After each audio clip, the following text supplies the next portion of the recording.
আজকে ভিডিওতে কথা বলবো ৮ নম্বর অঙ্কের সমাধান নিয়ে। ৮ নম্বর প্রশ্নটি হচ্ছে একটি সামান্তরিকের ক্ষেত্রফল একটি বর্গক্ষেত্রের সমান। অর্থাৎ একটা সামান্তরিকের ক্ষেত্রফল যত হবে একটা বর্গক্ষেত্রের ক্ষেত্রফল ততই হবে। আবার এখান থেকে আমি এটাও বলতে পারি একটা বর্গক্ষেত্রের ক্ষেত্রফল যা হবে একটা সামান্তরিকের ক্ষেত্রফল তাই হবে। এখন পরের জায়গায় দেখতে হবে যে আসলে কিসের মান দেওয়া আছে। পরে কি বলছে সামান্তরিকের ভূমি ১২৫ মিটার এবং উচ্চতা হচ্ছে 5 মিটার। তার মানে সামান্তরিকের ভূমি দেওয়া আছে আর উচ্চতা দেওয়া আছে। এখান থেকে আমরা সামান্তরিকের ক্ষেত্রফল বের করতে পারবো। আর এই সামান্তরিকের ক্ষেত্রফলটাই কার হবে? বর্গক্ষেত্রের ক্ষেত্রফল হবে এই অঙ্কের জন্য। তারপর হচ্ছে বর্গক্ষেত্রের কর্ণের দৈর্ঘ্য নির্ণয় করতে বলছে। তাহলে আমরা শুরুতে সামান্তরিকের ক্ষেত্রফল বের করি। সামান্তরিকের ক্ষেত্রফলটা বর্গক্ষেত্রের ক্ষেত্রফল লিখি, তার পরের জায়গাটা দেখাচ্ছি। তাহলে কি লিখবো? যে দেওয়া আছে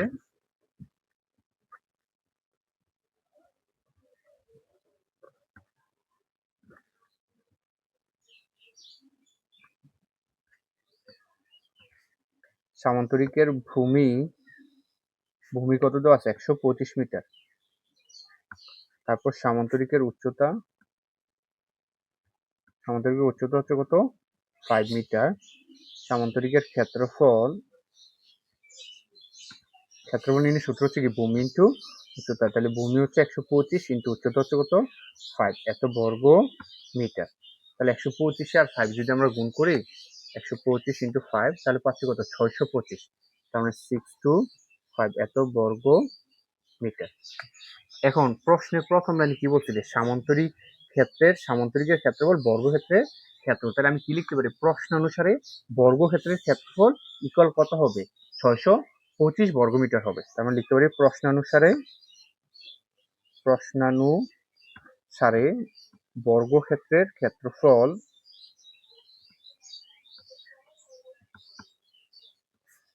হচ্ছে কত? ৬২৫ বর্গ মিটার।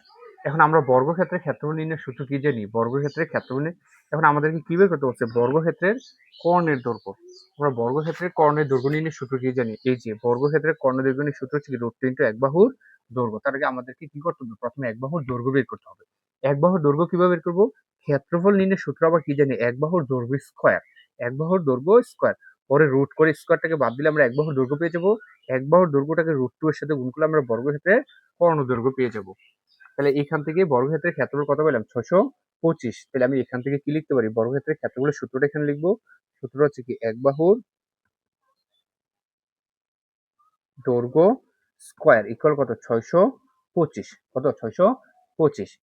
তাহলে এখন যেটা আমি করতে পারি, আচ্ছা এটা বাদ দিয়ে দিলাম। তাহলে এখন কি করবো? স্কয়ার বাদ দেওয়ার জন্য ওই পাশে কি করবো? বর্গমূল করব।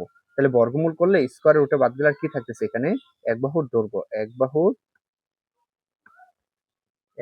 দৈর্ঘ্য ইকুয়াল ৬২৫ কে যদি আমরা বর্গমূল করি √625 তাহলে পাচ্ছি কত? 25।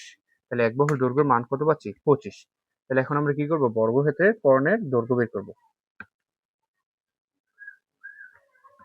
বর্গক্ষেত্রের কর্ণের দৈর্ঘ্য সূত্র কি? √2 ইন্টু এক বাহুর দৈর্ঘ্য। এক বাহুর দৈর্ঘ্য কত পাইছি? 25। তাহলে √2 ইন্টু কত হবে? 25 এত মিটার। তাহলে √2 আর 25 যদি আমরা গুণ করি, √2 আর 25 √2 ইন্টু হচ্ছে কত? 25। তাহলে এখানে পাচ্ছি কত? এখানে পাচ্ছি 35 কত পাচ্ছি? 35.355 পাচ্ছি। তাহলে আমি কি লিখবো? 35 পয়েন্ট, যদি আমি দশমিক করে দুইটা লিখতে চাই, 3, 5 এর পরে যেহেতু 6 আছে তাহলে এই 5 এর সাথে কি হবে? 1 যোগ হবে। তাহলে এটা কি হবে? 6 হবে। এত মিটার প্রায়। যেহেতু দশমিকের পরে সবগুলা লিখি নাই, তার জন্য এখানে প্রায় লিখে দিলাম।